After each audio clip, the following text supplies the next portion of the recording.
Hello, in front of me I've got Hyundai i30. In this video I'll show you how to use Google Assistant or Siri. In the beginning, make sure that Android Auto or CarPlay are connected and then enter it. Make sure that Google Assistant or Siri are also enabled, and now you can simply say, "Hey Siri,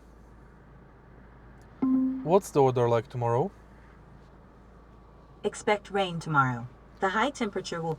And that's it. In case of Google Assistant, say, "Hey Google," or you can enable Voice Assistant using Voice Assistant button on the steering wheel. I'm hungry. One option is Restaurant Verona on Han Loco and Mabonixka, about a half kilometer to your east, and it gets 4 stars on TripAdvisor. Do you want that one? No. The second is Zabka, Prosto Zipika on Krakowska and Erzaska.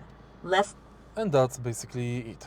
If you find this video helpful, please leave like, comment and subscribe.